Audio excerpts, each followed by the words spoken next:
Hello everyone, कैसे हो आप सभी लोग? आई होप सभी की तैयारी अच्छी चल रही होगी।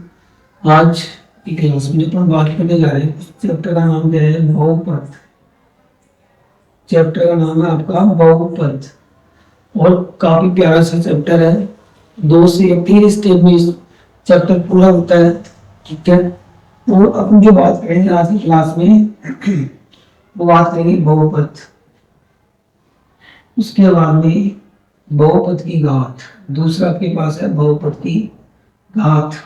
जब सबसे पहले घात क्या होती है कि आपके पास एक कोई समीकरण है, आपके पास कोई समीकरण है, उस समीकरण की जो सबसे अधिकतम घात यानी उस समीकरण की जो सबसे बड़ी घात है वो है, जैसे मान लो एक समीकरण में लेता हूँ x का 2x² प्लस x प्लस 3 0। ये एक आपके पास इक्वेशन है यानी एक समीकरण है। इस समीकरण में मुझे आपको बताना क्या है कि घात है जो कितनी है। अब आपने देखा होगा कि यहाँ पे 2x की पावर 2 है, 2 की भी 2x की पावर 2 है और यहाँ पे x की पावर 1 है। यानी इन दोनों की बात करूं, इन दोनों में जो सबसे अधिकतम जो पावर है वो आपके पास है 2। यानी किसी बहुपद की बात करूं, यानी मीन्स किसी बहुपद की उच्चतम घात। कौन सी घात? उच्चतम। किसी बहुपद की जो उच्चतम घात होती है, उच्चतम घात होती है, वही क्या होती है? बहुपद की घात। क्या होती है? बहुपद की घात कहलाती है। ये अपन पढ़ेंगे।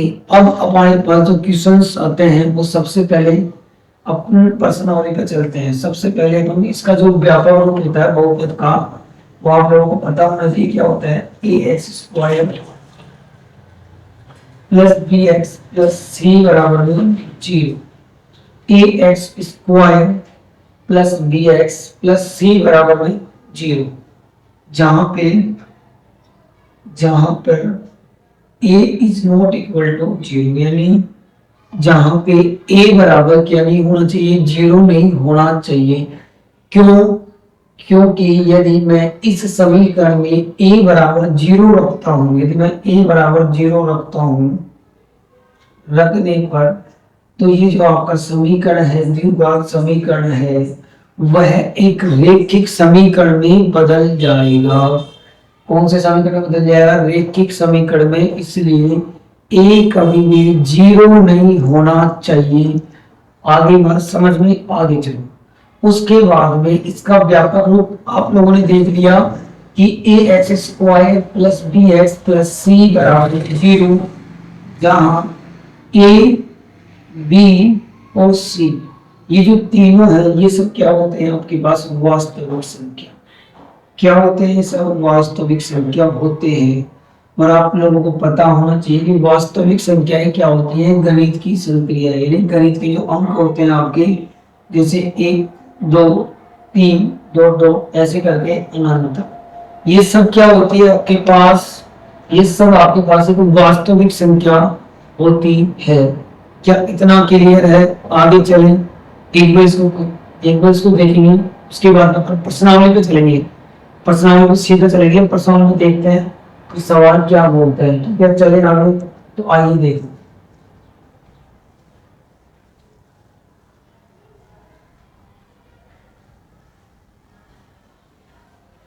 आइए अब अपन प्रश्नावली में चलते हैं।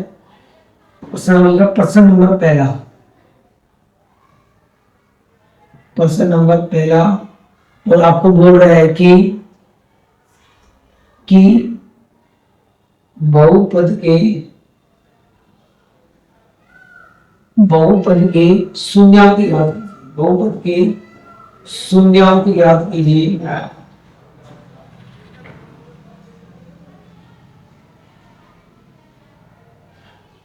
एवं एवं उनके उनके योगफल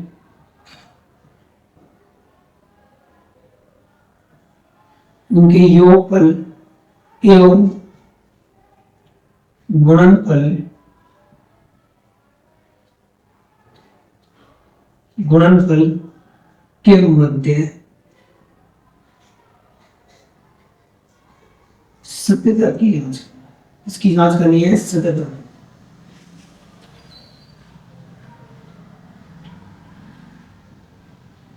जांच कीजिए, ये आपका पहला क्वेश्चन है। इसको मैं आईएमपी डालूंगा क्योंकि ये दो कॉन्सेप्ट के ऊपर इसको क्लियर करने जा रहे हैं आज के लिए। एक वर्ष को सभी देखेंगे।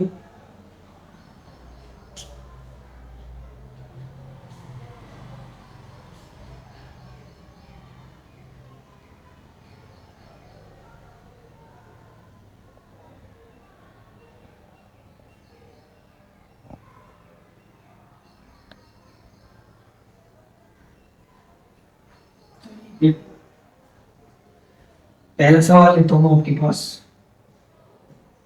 एक सवाल है आपके पास एक्स स्क्वायर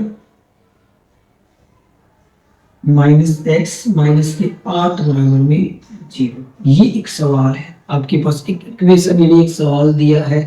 इस सवाल का सबसे पहले आपको निकालना है शून्यांक। क्या निकालेंगे? शून्यांक। अब देखो शून्यांक के लिए मुझे क्या करना पड़ता है कि सबसे पहले आपको पता होना चाहिए कि ये एक द्विघात समीकरण है, क्योंकि यहाँ पे x की पावर कितनी लगी हुई है? 2 लगी हुई है। x की पावर कितनी है? यहाँ पे 2 लगी हुई है, इसलिए ये एक द्विघात समीकरण है। और द्विघात समीकरण में मैंने आपको बताया था कि इसके जो गुणनखंड हो गए यानी a गुणा c, किसके हिसाब से हो गए? a गुणा c के। और a आपके पास 1 है क्योंकि x स्क्वायर यहाँ पे कुछ नहीं है, और जिसका कुछ नहीं होता उसका 1 होता है। गुणा में c आपके पास माइनस के 8 है, यानी माइनस के 8। अब आपको करना क्या है कि इस माइनस के 8 के आपको टुकड़े करने हैं, और ऐसे टुकड़े करने हैं कि इसको यदि मैं घटाऊं या क्या जोड़ूं तो मेरे पास क्या आने चाहिए? अब बताओ, यानी गुणा करने पर 8 आना चाहिए और जोड़ने पर या घटाने पर मुझे क्या मिलना चाहिए? 8 मिलना चाहिए। अब बताइएगा कि इसमें क्या आएगा। सभी एक बार देखेंगे और मुझे बताइएगा क्या आएगा इसमें।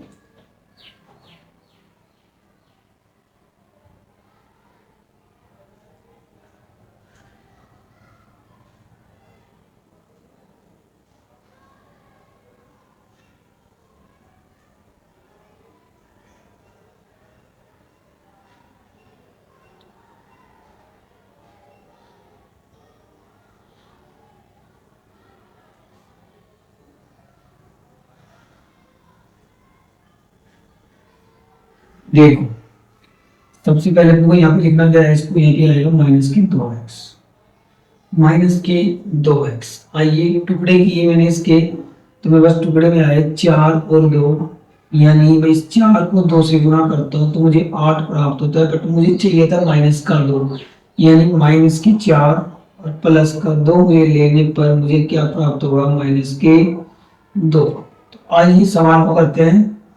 x का स्क्वायर है माइनस के 4x प्लस के 2x और माइनस के 8 और बराबर में 0।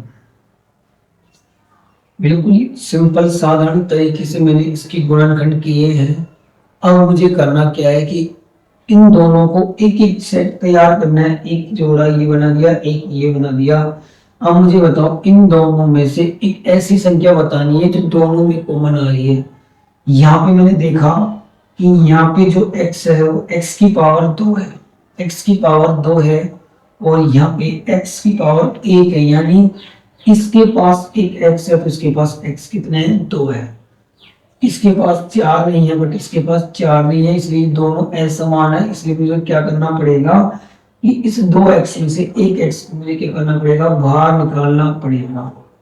जब मैंने इस x को बाहर निकाला तो मेरे पास क्या बच गया? x बच गया। माइनस x से x कटा तो मेरे पास आ गया माइनस का 4, आगे चिन्ह प्लस का है। ठीक है, अब मुझे क्या करना पड़ेगा? मुझे चाहिए ये वाली संख्या, तो मुझे क्या करना लेना पड़ेगा? 2 गुना लेना पड़ेगा। तो मेरे पास आ गया x माइनस की 4। अब जो मैंने डिब्बे में लिखा उसको एक तरफ लिख लो, बिना डिब्बे वाले को एक तरफ। x माइनस का 4 बराबर में 0, x प्लस के 2 बराबर 0। बराबर करेंगे x को तो माइनस का 4 उधर जाएगा तो प्लस में, उसको बराबर करूंगा तो प्लस का 2 उधर जाएगा तो माइनस में। यानी अब आपके पास इस समीकरण के जो शून्यांक आए हैं वो क्या आए हैं आपके पास 4 और माइनस के 2। तो अतः बहुपद के शून्यांक जो तुम्हें प्राप्त हुए हैं वो क्या प्राप्त हुए हैं, x बराबर 4 माइनस के 2 होंगे। ये आपका है शून्यांक के लिए। आगे देखिएगा, अब इसका दूसरा रूप आपको बोल रहा है यदि उनके योगफल एवं गुणनफल, योगफल एवं गुणनफल, तो योगफल यानी अब सत्यता के लिए बात करूंगा, सत्यता के लिए इन दोनों के बीच संबंध के लिए। तो सत्यता के लिए आप जानते हो कि a बराबर क्या होता है 1, a बराबर 1 है, b बराबर आपके पास माइनस के 2 है और c बराबर आपके पास है माइनस के 8। और आपके पास शून्यांक आया है कौन कौन सा है, अल्फा आपके पास आया माइनस का 4 और बीटा आपके पास आया माइनस के 2। सिंपल है, बिल्कुल क्लियर है। आइए सबसे पहले मुझे क्या याद करना है, इसका योगफल के फॉर्मूला क्या होता है कि शून्यांकों का योगफल, शून्यांकों का योगफल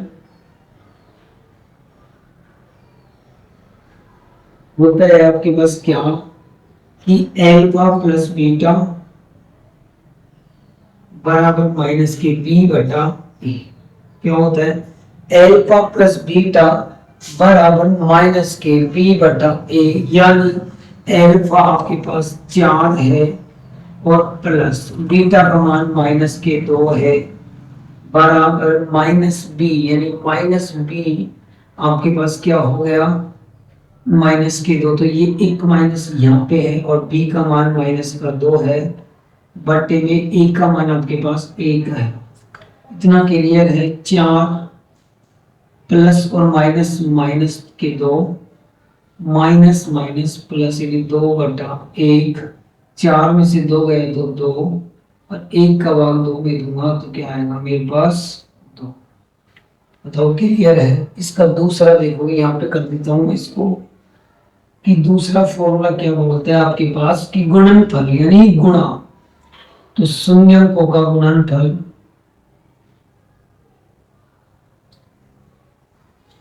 शून्यांकों का गुणनफल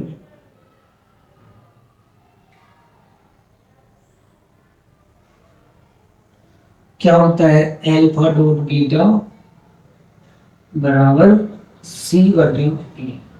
अल्फा का मान कितना है 6 गुणा बीटा का मान माइनस के 2, सी का मान माइनस के 8 बटे में 1 का मान 1, 4 को गुणा किया 2 से तो 8 आ गया और माइनस बराबर 1 को गुणा किया 1 को भाग दिया 8 में तो माइनस के 8। यानी आपने सिंपल साधारण तरीके से एक सवाल को बेहतरीन आसान भाषा में आपको मिल चुका है जो मैंने आपको यहाँ पे समझा दिया। ये आपका पहला सवाल है, एक बार इसको उतारेंगे उसके बाद में आगे दूसरे सवाल पे आगे बढ़ेंगे।